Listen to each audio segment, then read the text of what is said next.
Good afternoon, everyone. My apologies for being late. I arrived late into dinner this afternoon, but I hope to make up. I have a very controversial presentation, so I hope you all bear with me while I speak. I don't provide any academic background. I'm not a scientist. I'm not a researcher. I will give you a perspective of being in the bush, dealing with poachers on a daily basis.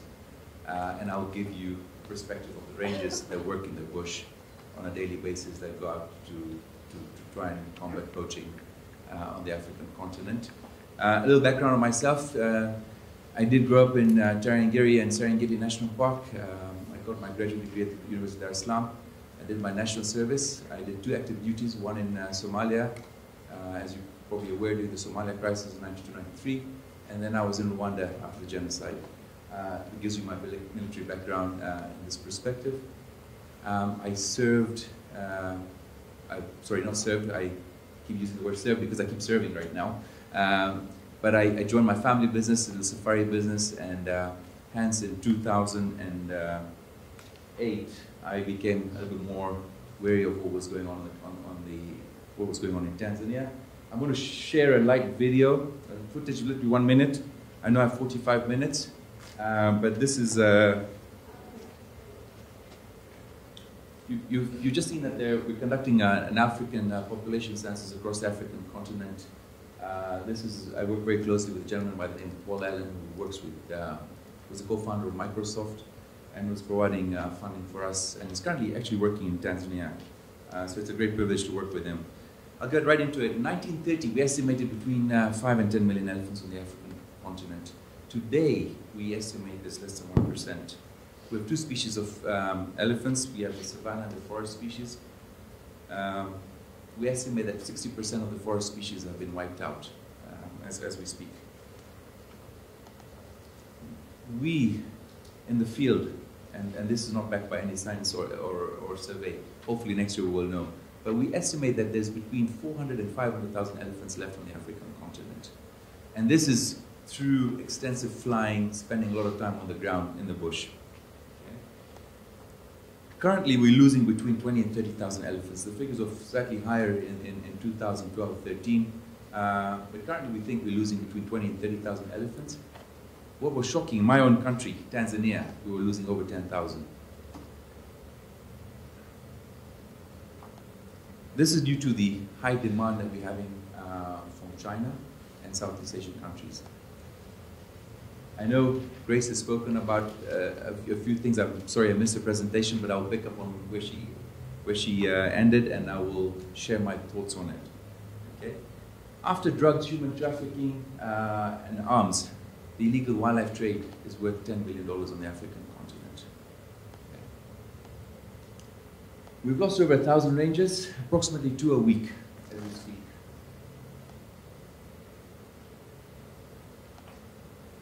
Today, as we speak, the species is just crashing. It is heartbreaking for guys like myself who are out in the field every single day to watch dead elephants every day that we go out. In 1989, as you remember the ban in the 1960s, in the 60s, 70s, and 80s, the world united and addressed the crisis that we were facing on the African continent globally. And we hence implemented a ban on the ivory trade. In 2008, this ban was kind of lifted, and we had limited trade. 102 tons of ivory was sold.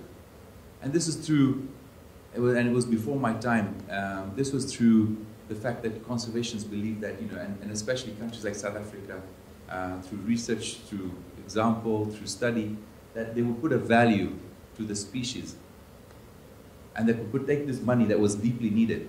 And trust me, we do need the money as we speak. But the whole idea was very good. The idea was to take the money by selling the ivory stock and putting it back into conservation. So in 2008, we allowed a one-off sale of 102 tons of ivory. In 2009, we started suddenly seeing a spike in dead elephants in the bush. Being in the field, being a guide, I spent extensive hours in the bush, and we started seeing a spike. I went to all my colleagues, I went to all my government staff, game scouts, rangers, and I asked them, are you seeing what I'm seeing? But we could not comprehend a figure.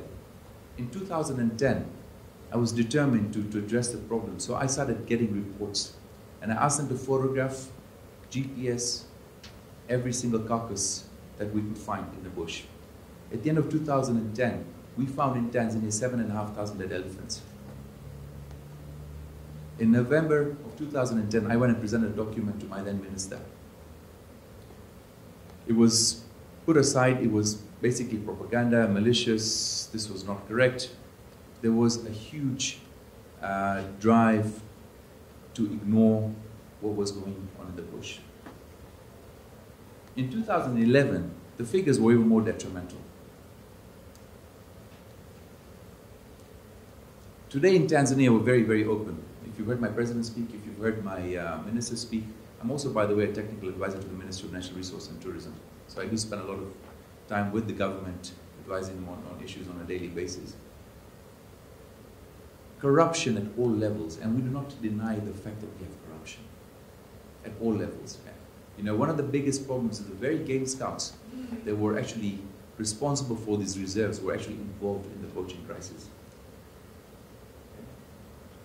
In 2012, I started working very closely with Kenya, Gabon, CR, Sudan, Uganda, and Rwanda, just to see if they were seeing similar things. We were getting some feedback from Zambia. Zimbabwe was a bit of a wild card. We were not getting anything from Zimbabwe. But we started seeing this trend all over the place. I was then contracted to investigate this matter through several agencies that work around the world. And I started tracking the illegal ivory trade. And we made our first discovery of linking the illegal trade to organized crime syndicates. Now, you've heard about Al-Shabaab, you've heard about Al-Qaeda, you've heard about SPLA, the Sudanese Liberation People's Army, you've heard of LRA, M23, Janjaweed. Lately, you've seen an emergence of Boko Haram. This is what's destabilizing the African continent. And it's not just the illegal wildlife trade. So I'm not here just to talk about the elephant crisis. The drug trafficking, the illegal wildlife trade, the human trafficking, the arms trade. We were watching aircrafts taking off with ivory, bringing in arms. And hence I created a report, and I had the intelligence agencies of several overseas companies come and verify what we were seeing to make sure that they could go back, come back to the US, speak to the government and tell them what we were seeing in the bush. I had chances to meet up with Senator Kerry, who's Secretary of State, Hillary Clinton. I worked very closely with the CIA, worked very closely with Mossad, worked very closely with Traffic, Interpol, Tanzanian intelligence, Kenyan intelligence to see what was going on. But the problem was far greater than we ever imagined. Because when I first went to the bush to look at this problem, I never realized the complexity of the problem and where this was taking us. The money that was involved was beyond our imagination. Yes, there was demand from China, but there was also the problems that we face on the African continent that we cannot ignore today. We talk about genocides in Darfur in Rwanda. Well, we have an elephant genocide that's taking place right now, as we speak. Every single day we're losing elephants on the African continent. So we're seeing an elephant genocide that's taking place. But the situation is so detrimental as we speak. Right now in the US, I know the whole focus is watching ISIS, you know, the beheadings of those foreign journalists, aid workers. But on the African continent, this is a reality on a daily basis. This is not something that's new to us. When you go to the DRC, when you go to Sudan, when you go to northern Uganda, beheadings are a very common thing in Africa, and this is the reality. So unless we're able to stabilize the African continent, the genocide, the human genocide, we have LRA, the involvement of young ladies are taken away from their families and then used as sex slaves for the militant groups, the militia, the soldiers that help fight them. So we have slavery, we have genocides, we have beheadings that are going on, we have Al-Shabaab, we've seen what Al-Shabaab has done to Kenya with the shopping mall. They need funding. And the illegal wildlife trade, not just the ivory, the illegal wildlife trade is $1 billion market. the illegal bushmeat market. We've seen dried meat going from Tanzania across Lake Tanganyika into DRC. We've seen dried meat, buffalo, wildebeest, zebra, giraffe, going in local dhows onto the international waters, then going onto bigger dhows into Somalia. When you look at Somalia today, and when you see any footage, old footage, just look back and think, do you see any cows? Do you see any goats? Do you see any chickens? They get a lot of their protein, the dried meat protein, from game meat. So it's not just the elephant genocide that's going on. There's also a big billion-dollar wildlife trade that is funding terrorism on the African continent, that's destabilizing the African continent, that is destabilizing countries like Sudan. We've seen it in Sudan. We've seen it in DRC. It's still going on in DRC right as we speak. If you go into Goma, Goma is a wild card today. So, in fact, I can be very honest. I've seen Joseph Kony in the streets of Kampala. And I was actually very shocked to see this guy walking. I said, is this the guy? This is the guy that should be arrested. And this guy is working on his little entourage in Kampala. I could not believe my eyes when I saw Joseph Kony in Kampala, moving very freely. And I actually asked the Ugandan government, and I said, what is going on?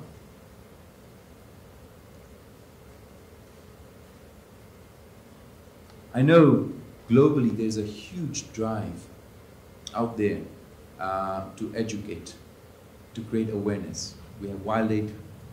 I'm actually very excited and appreciative of the fact that the Chinese government is trying to do a lot, trying to create awareness in China. But the problem is far bigger and more complex. We have, stars like Yao Ming, who I actually had the privilege of meeting him. Li Bingbing, who were in Kenya not too long ago. So there's a lot of famous people in China who are trying to help educate the Chinese public. But these are all long-term solutions. They're very complex long-term solutions. For the guys in the field like myself, we do not have the time to wait 10 years to change a culture, because this culture is very deep-rooted. This is not something that the demand for ivory did not start 10 years ago, 5 years ago. It's been going on for generations. We've seen in the 60s and 70s in China. In Japan. We've seen this culture in China, Southeast Asia, India. We've seen this culture that's very, very strong, even in the US. So this is not going to change the status of the elephants today on the African continent. These are all long-term solutions. We can all sit in a nice complex room and talk about politics and how to improve and create awareness. But on a daily basis, we're losing the battle in the field. Yes, we can argue about China saying, Africa needs to address the crisis in the field. Africans will argue China needs to come meet us halfway to solve the problem. But in reality, what we need is a global ban on ivory. Because we're running out of time. If we estimate there's between 400,000 and 500,000 elephants today on the African continent, and we're losing between 20 and 30,000, in between 7 and 10 years' time, we will have no elephants left on the African continent. No stable population. We'll have isolated populations in Botswana, some in Zimbabwe, some in Tanzania. But really, as a continent of Africa, the populations are beyond a crisis situation right now. They have collapsed. They're not collapsing, they have collapsed. In February, March of this year, I was privileged to have presented a document at a closed session in London. Prince William, Prince Charles. Last year in 2013, 40 presidents met in Paris, funded by the French government. I was again privileged to present a very technical document. The debates were going on for 4 or 5 hours, and we were talking about the insecurity that's affecting the African continent, and how the world needs to address that problem. Because, today, like I said again, once again, I repeat myself, we talk about ISIS, we talk about Al-Qaeda. We've seen what 9/11 did in this country. But unless we help stabilize and cut off the funding that is taking place through the resources of Africa, and it's not just the wildlife resources, it's minerals, it's gold, it's diamonds. We've heard the expression blood diamond, where we have blood ivory. But besides addressing the ivory situation, we also have an illegal wildlife trade. We can associate ourselves with the ivory because an elephant is an iconic species. We talk about rhinos because they're iconic.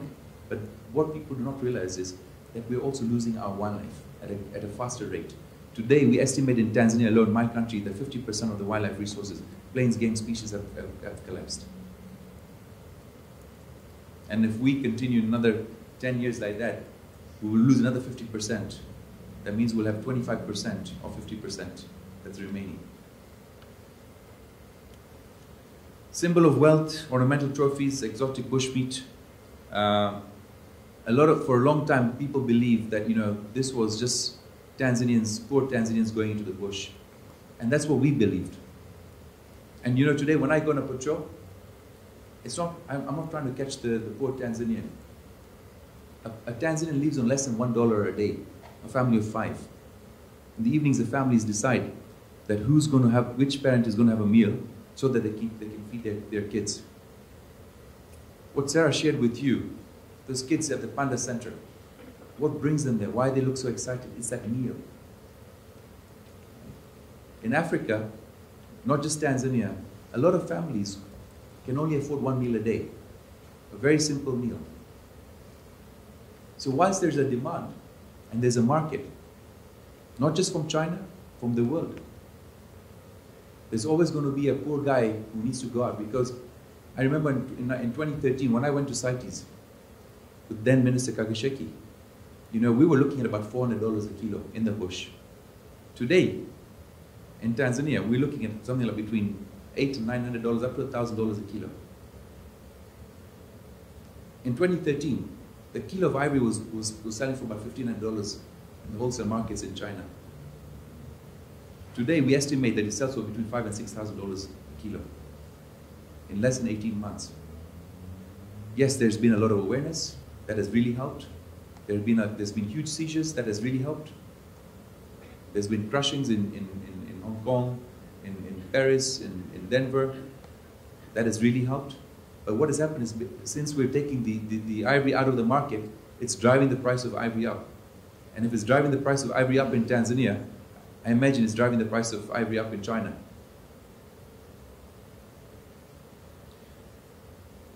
A gram of rhino horn, I know we're going to walk tomorrow for the rhinos. A gram of rhino horn currently sells for $2,500 a gram. It costs you more than cocaine as we speak. So the incentive for the ranger in the bush was this. This is why we lost so many elephants in Africa.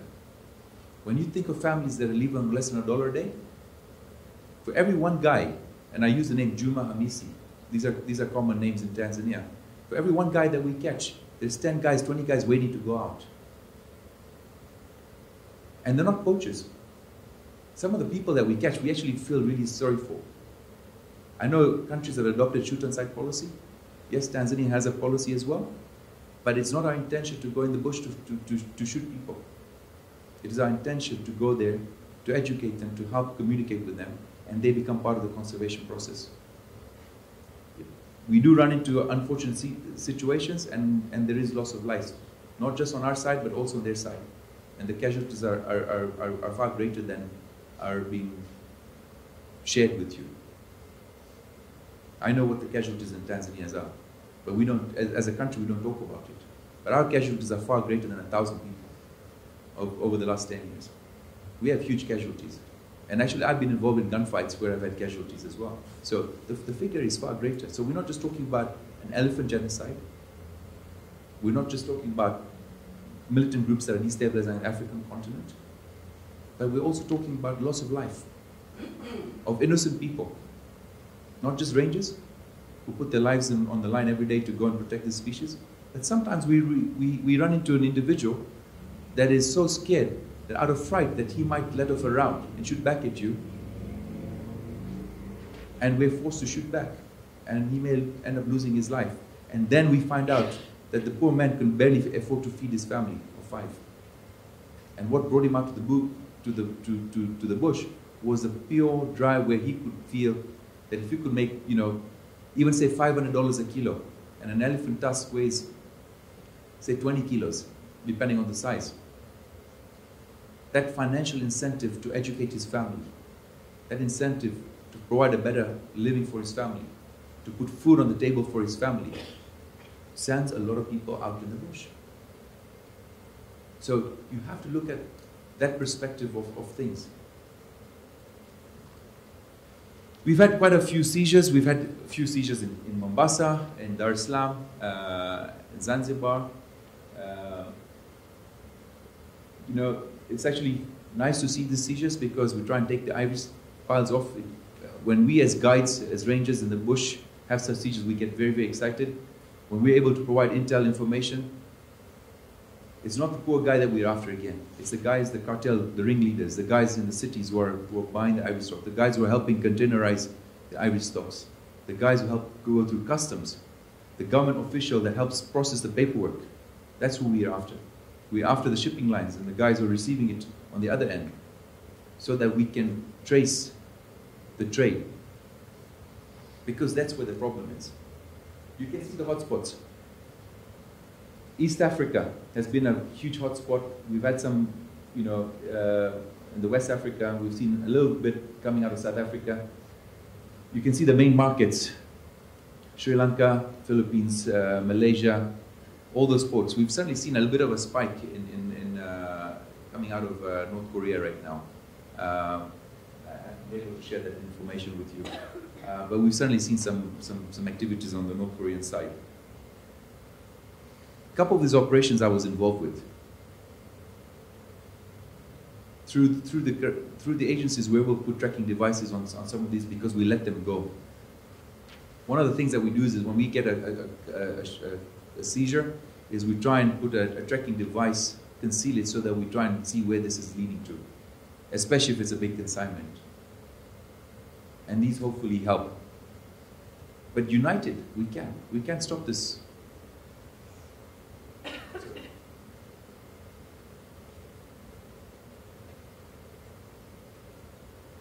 Ivory and religion. My Minister of Natural Resources and Tourism has actually written to the Pope,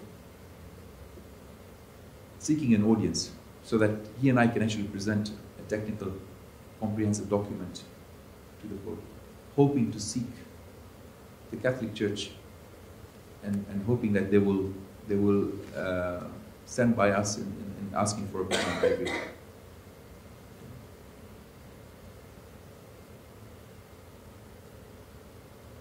I think some of but there was a belief in China that ivory actually fell out.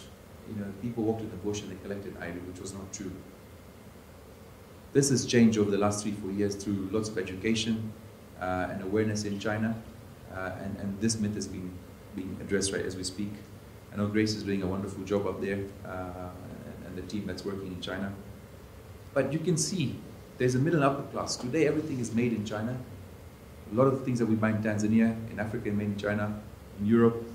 So there is a upper middle class, and we really need to try and educate, because this really hurts our feelings when we are out there. I have several photographs like this. This is not just one vehicle. I have several photographs. This is, you know, it's become like people are competing, you know, to show off their wealth. Whilst I'm talking about this one, we've also now just seen a spike in lion bone and leopard bones going out of Tanzania, and this is also driven by the demand where, you know, they make this exotic wine out of tiger bones that we're talking about.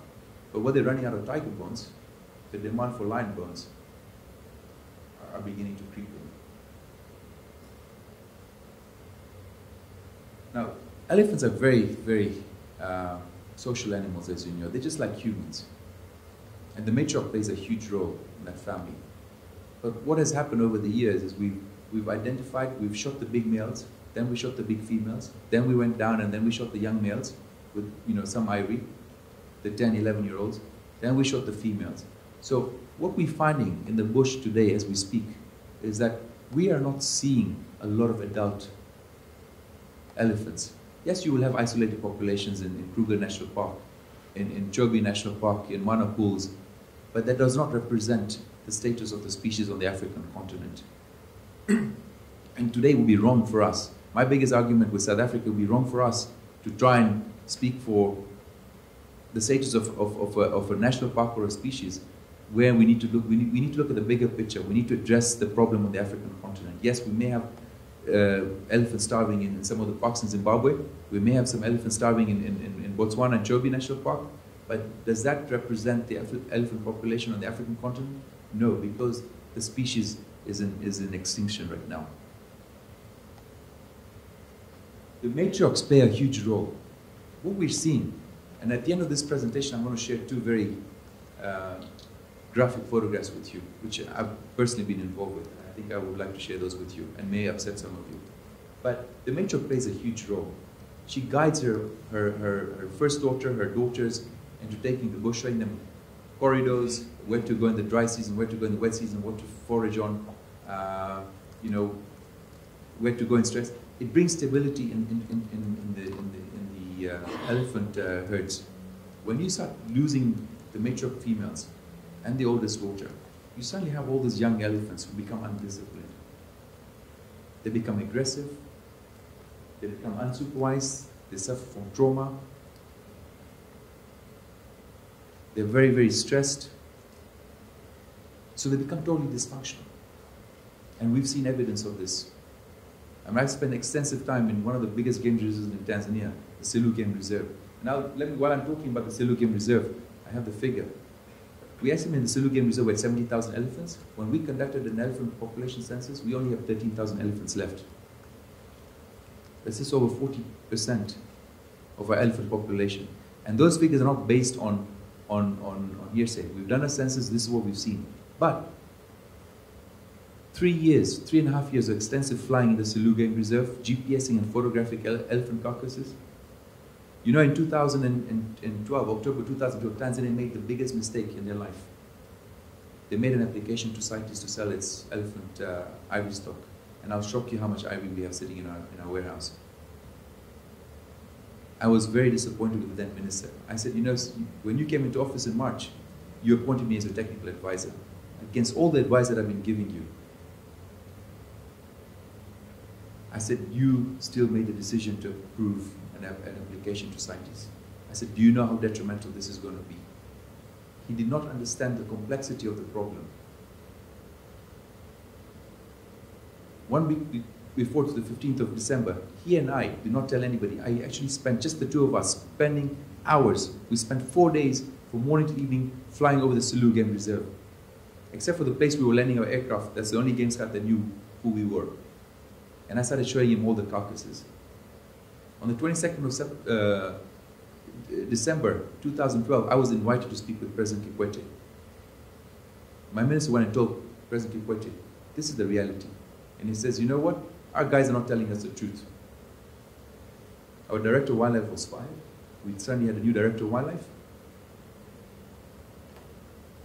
Because our people were lying. They were involved with the trade. That's how terrible and complex this whole problem was. We spoke with President Kikwete over 3 days. I thought I was going there to meet him for an hour or two. I actually ended up spending 4 days with him. And on 22nd of December, he made the decision, and he asked his new director of wildlife, who was only in office for less than a month, and say, make the decision, write a letter, you know, addressing and asking Tanzania to withdraw its application to CITES to sell its ivory stock. I was then asked by the president and Minister Kagasheki, he says, make sure don't go to CITES without, because we went to CITES in 2013 as a very new team. And I think the feeling that I came back with is it was one of the best CITES meetings that we had. Tanzania was slightly more approachable, was slightly more open, was certainly trying to be more transparent. And since then, we have come a long way. Yes, we have got our battles. We have politicians who are involved in the poaching business. They have been, you know, making lots of money over the years in the thing. There's no denial. We don't deny it. We do know who they are as well. We have game scouts. So it's not just the poor game scouts who are involved. It just goes all the way to the top. I know there was, some time ago, you know, there was articles about our president. Unfortunately, I'll be very honest, he's not involved. You know, if there is somebody, and I'm the kind of guy that if there's a spade, I'll tell him, this, you know, you're a spade. Right? I'm very open, and I don't worry about presidents. I tell them the truth. Our president is not involved. Yes, his son was involved in, not in ivory, in something else, but it wasn't ivory. I won't get into what he was involved with, but he was involved with something else, but it wasn't ivory. But the problem is huge. Even today, when Tanzania tries to be open about its problem, we have half the government that fights us in the problem because of the corruption, because of the money that's involved, because of the financial incentive that's involved. Entire families are wiped out. We do have a lot of orphans. You can imagine if we have 10,000 dead elephants in Tanzania, how many orphans we end up. a lot of the orphans that we find, this is definitely sheltered, by the way, this is not Tanzania, this is Kenya. I'm just sharing some photographs from the definitely sheltered orphanage in Kenya, just to share what it is. But in Tanzania, we've seen a lot of dead orphans. Because when by the time we find females in the bush, where entire families are shot, we find a lot of baby elephants. Completely dehydrated, they're 2 or 3 days old, they barely can stand up. We try and help them. We have the formula, we try and see if we can do something for them, but we tend to lose. So far, this last 3 months, I've lost 48 elephant cows. Tanzania is now trying to set up its first orphanage of its kind. And we'll hopefully learn from Zambia and Zimbabwe, South Africa and Kenya, who've been in this. But Tanzania is setting this first orphanage. I'm actually overlooking the orphanage and the setup for that orphanage. But we do have a lot of calves, and most of them what you hear about in other countries, because we are losing a lot more elephants. Just going back to elephant behavior, they become, the rangers walking the bush, working with elephants, trying to protect them, find that the elephants are way more aggressive than they are. Today, when we go in the bush, when they pick up our scent, and you know, it's not the same when you go to Serengeti or Masai Mara, so I'm not speaking for Serengeti or Masai Mara, but when you go in the south, in the Rungwa, Chunya, Katavi, Rukwa, Ugala, Moewosi game reserves in Tanzania, when an elephant hears you, 40 miles, he's gone. Okay? If we find a wounded elephant and we try to track him, there's a chance that we will never find him, because they just go. The sight of the sound of a vehicle, the first human scent they pick up, they go. Right? So when we approach elephants, we're very, very careful. We train our guides in how to approach elephants. We work with our traumatized elephants very closely because we watch and monitor them. What we started doing in Tanzania, again I'll show some photographs, but we started putting collars because it helps us determine the status of the ecosystem. So we've not just gone to a study group like Terengeri or Amboseli or Masai Mara or Serengeti where they have collars. We're putting collars on elephants in Ugala, Moewosi, Chunya, Rukwa, so that it tells us the status when, and because they're a good indication. When we have a gunshot or fire in the area, you have this erratic behavior where they take off, they fire, and it tells us as a patrol what to look for when you have a situation. You already know that people are working.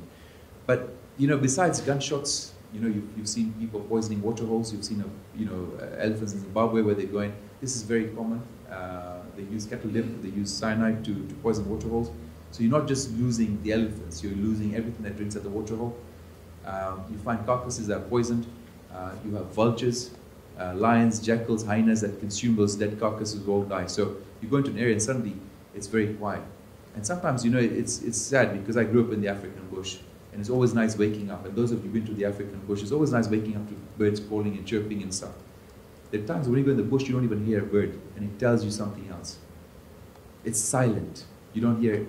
You know, when you come to Africa, you look forward to hearing a lion call. You know, you hear the chirping of the birds, and you're excited.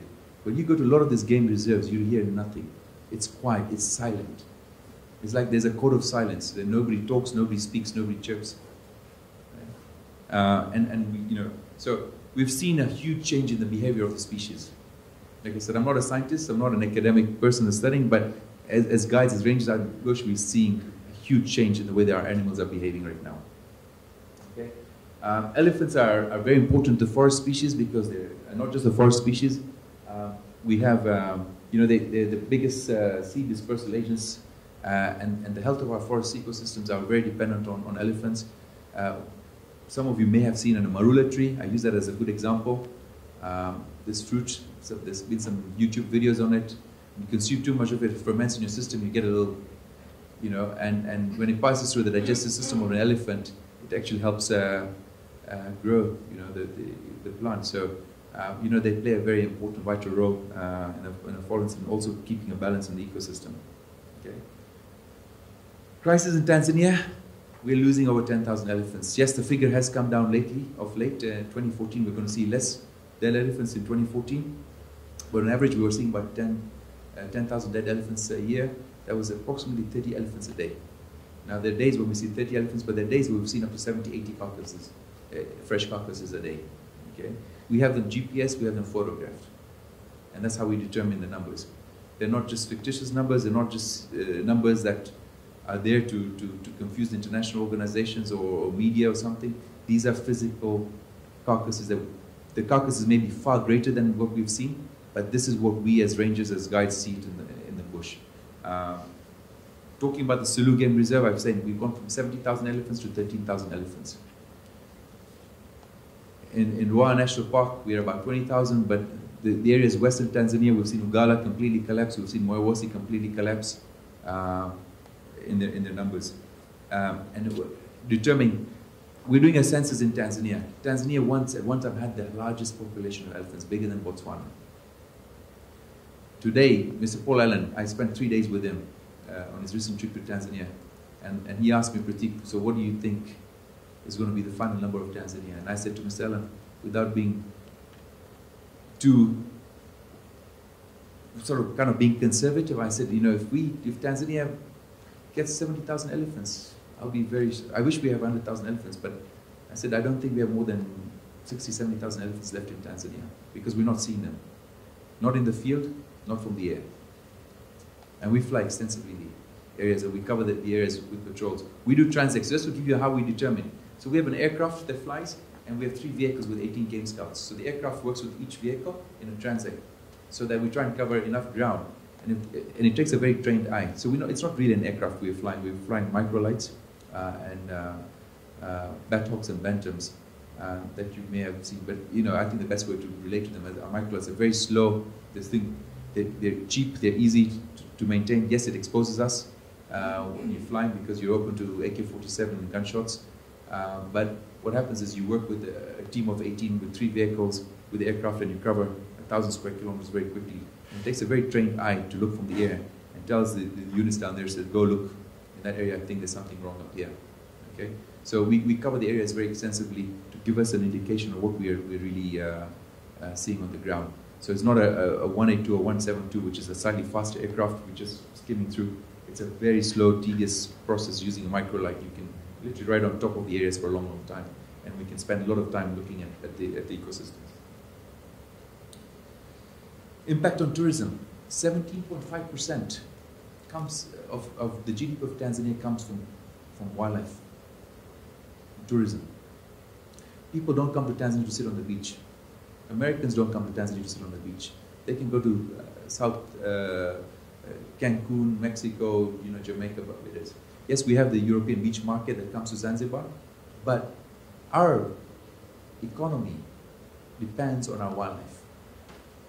So, Tanzania, let me just give you a little history on Tanzania. Tanzania has been challenged over the last 40 years. The figures might not be correct, but from what I know, in 1954, when the British did a population census in Tanzania, we were about just over 10 million people. Today, we're 47 million people. Maybe those figures are not accurate because the census wasn't, you know, in rural areas, it was very hard to get to the very remote areas. So maybe they're a little bit more. But Tanzania was one of the few countries that was challenged. We had the Mozambique War, we had Rwanda, Burundi, DRC, we had problems in Uganda in the 70s.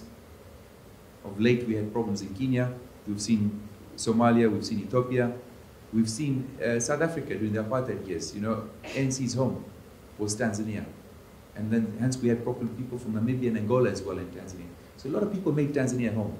So we inherited between 15 and 20 million refugees due to the instability on the African continent. Today we're 47 million people. 50 years on, Tanzania is home to them. Their kids are born there, they've intermarried, we're very integrated. So we have grown. Tanzania's biggest problem today is infrastructure, healthcare, education, and so forth. We don't need to deal with poachers. We don't need to lose our wildlife because we need to increase tourism in Tanzania so that we can actually put more schools and medical care and have proper hospitals and facilities for Tanzania. So this is a very important source of revenue for us. And if we continue to lose our wildlife, not just our elephants, like I said, we've not said it, but 50% of our wildlife resource has been depleted. Our Wildlife Research Institute knows this, our ministry knows that, and our wildlife departments know that. So this is a huge resource for us. You know, besides Kilimanjaro, Serengeti, who are iconic, the Masai Mara, wildlife tourism is a very important economic component in most of these African economies. You talk about Kenya, Tanzania, Rwanda, you talk about Uganda, you talk about Zimbabwe, Zambia, South Africa, Namibia, Botswana. In order for Africa to address its poverty, tourism plays a vital role. It creates employment, it creates jobs at all levels. It has a multi-level effect. So this is a very important resource that we're losing. And not just one country. All these African countries that are range states for wildlife resources are under pressure right now because they need to try and save our wildlife. One of our goals is raising awareness. And I'm just going to skip these photographs here. This is the orphans. I just thought I'd share with you. Okay, so what is Tanzania doing? In the months of January, February, March, my minister and I, Lazaro Nirlandu, are running campaigns in 15 cities.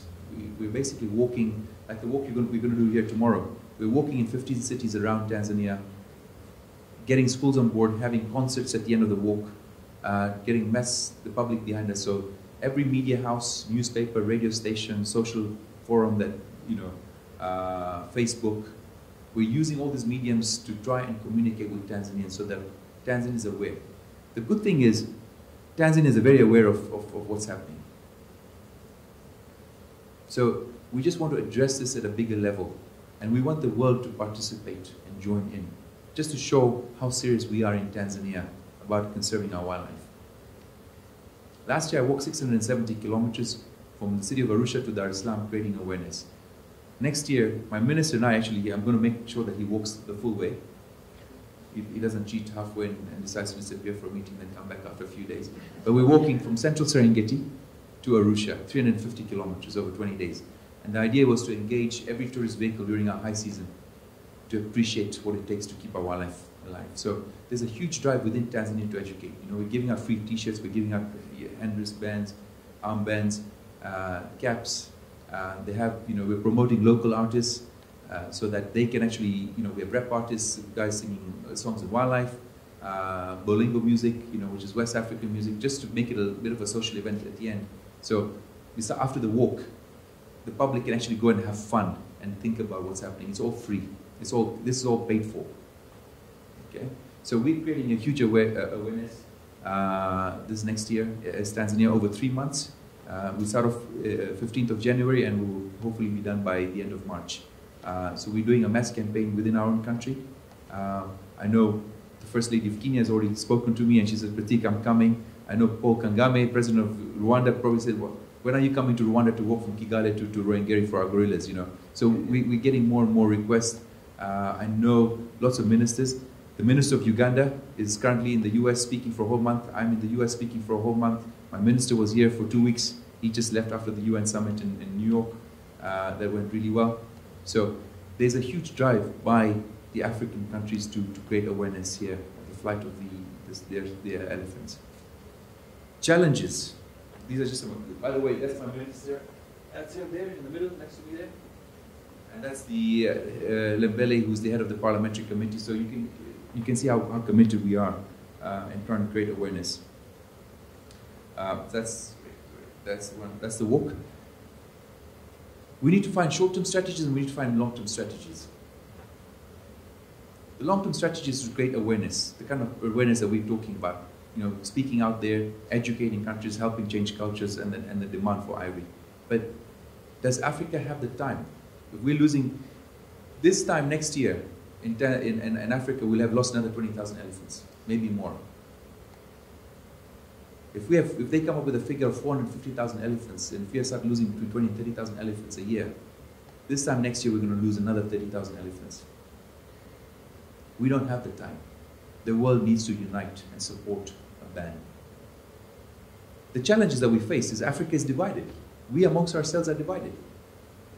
You'll have countries like Tanzania, Kenya, Uganda, Gabon, Cameroon united, Rwanda united, but you'll have countries like Zambia, Zimbabwe, Botswana. Well, not Botswana is okay.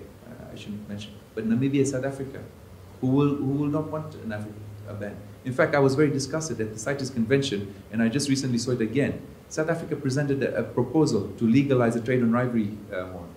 I sat through the presentation. At the SADC meeting, because Tanzania is part of the SADC meeting, initially my minister in the ministerial meeting said yes because I was busy at the CITES convention. And then when I was told what was going on, I said to him, I said no. And he said, Pratik, you know what? I'm getting on a plane. I'm going to Korea. You go deal with it. And the following morning, I had to tell Mr. Edna Molewa, I'm sorry, Tanzania is going to veto it. We're not going to stand by this whole thing. Right? And she was very, very upset with me. But you know, South Africa is basically hoping at the next CITES convention that the world will unite and give them an opportunity to legalize the trade in ivory horns. Now, they estimate between 24 and 25,000 rhinos. A gram of rhino sells for $2,500. You have a population of 1 billion in China. You have a population, another 1 billion in Southeast Asia. The demand right now is really from Vietnam. It's not so much spread out further than that. But if suddenly this myth that, you know, it cures heart disease, addresses cancer, impotence, whatever the myths and beliefs are, if suddenly we say to them, and there's no scientific evidence, medical proven that it has any medicinal value. So this is a myth, it's a culture, it's a belief. And suddenly if we say we want to legalize this whole trade, do we feel that even if 1% of 2 billion people suddenly believed that it was going to cure cancer, the 25,000 rhinos would fulfill the appetite and the demand? You know, I have a huge argument with IUCN because they were very supportive of this whole, and I was very critical of them in Tanzania recently. And I said, I don't believe that you guys were supporting this one. Yes, you're trying to put a value to a species, but at what expense? And it's the drive, and I spoke in South Africa, the recent SADC meeting, and I said to Minister Edna, and quote me, like I said, I'm not scared to call a spade a spade. And I said, this is driven by wealthy Afrikaans white farmers who are sitting on huge ivory stockpiles in their background because they've been harvesting. Rhino horn is like keratin. You take 2 inches from the tip, if you take it off, it will regrow. Okay? It's the same composition as your nail. And I said there's a lot of rhino horn that's sitting in private collections, people's private, in anticipation that if it's legalized, they stand to make a fortune. And if this myth comes true, a price of a gram of rhino horn is going to shoot up from $2,500 to probably $5,000 or $6,000 a gram. And they stand to make a lot of money. And yes, I said to Minister, it's fine that you have a big party, fancy food, and flying South African wine, but at what cost? And I said, certainly as Tanzania, my minister and myself, while we're in office, I said, we are not going to allow, we're going to veto SADC, and I said, we're certainly going to fight this process. And I think Kenya was very shocked and surprised that we actually supported them in this fight. Okay. So I'm just sharing some quick photographs because I know I had 45 minutes and I'm kind of pushing for time. But I just want to share that photograph there. That's an elephant on the right-hand side. And some of you may have seen this photograph. This is taken by me. This was in the Moiwosi Game Reserve. In fact, during my patrol, we were 6 of us on the patrol, and we came across this elephant. There were 16 poachers working on this one. We actually ended up having a gunfight. We lost 2 game scouts. They lost 6. So besides the loss of elephant, there was 8 human lives that were lost on that particular day. So the fight for us in the bush is a very real fight for us. And I'll even shock you even more. When they were hacking this ivory, this elephant was still alive. I was the one that actually put this elephant out after the fight. That was after an hour and a half. I ended up having to shoot this elephant myself because there's nothing I could do to save this elephant. It was too late. Okay. I'm going to show you this one. I shared this with a lot of the African presidents. I've got several photographs. And I also shared it with the royal family in the UK. And you may have seen some of these photographs. I know I've shared it with a lot of the conservation organizations around globally. But 40%, just to give you 40%, and especially you young ladies and mothers, 40% of the females that we find in the bush are pregnant. Again, in this situation, the female was alive. She was shot 4 times. She was still breathing. She wasn't dead. When we got to her, she was gasping for air. She was very, very pregnant, and you could see the young one kicking in there. I said to my guys, I said, give me a knife. I need to try and see if I can save. Not knowing how old this calf was, but I had to do something because there was nothing I could do to save the mother. So I thought maybe I could save the offspring. So I opened her up, hoping to save this offspring. Half an hour later, this offspring died. I have seen a lot more dead females right now who are very, very pregnant, very alive, who are kind of not dead yet. And I do not go there again. I will never make the mistake of trying to open a female and trying to save the calf because I know I won't do it. I don't have the heart anymore. So just to give you an idea, 40% of the females that you lose in the bush are very pregnant. The other thing that I want you to think about, why are we asking for a ban? We, the rangers in the bush, why are we asking? Because this is what we're dealing with on a daily basis. This is what we run into on a daily basis. I served in Rwanda, and I purposely mentioned the fact that I served in Rwanda for a reason. I was there after the genocide. And if some of you have ever been to Rwanda, it was horrible cleaning up those bodies and creating those mass graves. Now, as the same scenario that we are now facing again, is the elephant genocide that's going on, because they leave these carcasses behind for us to deal with. Okay, I'm just going to change the photograph. They leave these carcasses and they rot. They've got maggots coming out. There's an elephant genocide going on. The other thing that I want to leave behind with you, if you know, the gestation period for an elephant is 22 months. By the time she weans a young one, it's 4.5 years. She then gets pregnant again for another 22 months in a stable, sound, calm environment. So it takes between 7 and 8 years to replace one calf in a stable environment, what we're talking about. In a traumatized environment where you have gunshots, are we sure they're going to conceive? Because what we're seeing right now is a lot of young females who have not even reached the age of adolescence, where they can conceive. They're 6, 7-year-olds, 5-year-olds, because through selective process of shooting big bulls, big females, big young males, young females, we're left with 5, 6, 7-year-olds in a lot of the parks. And they are also left with young bulls that are 6, 7-year-olds. And they are stressed. There's scientific research and evidence of young males raping young females. So in a stressed environment, in parks like Ugala, Moewosi, and I'm just speaking for Tanzania, and I'm sure the scenario is similar in other parks in Africa, you're seeing, even in the Salaam, an iconic park with 13,000 elephants, when are they going to give birth again? 12 years, 13 years time? Right? For us to have, if we estimate there's between, say, 400 and 500,000 elephants, to double our population will take us between 40 and 50 years in a stable, calm environment. And I think that's something that you need to appreciate, how long it takes for one elephant calf to be born, and how long it's going to take for us to go from 450 to 700 or 800,000 elephants. It's going to take us 40 or 50 years. That is in a stable environment. Thank you very much. I know my time is up, but I really appreciate you giving me the opportunity to speak here today. Thank you.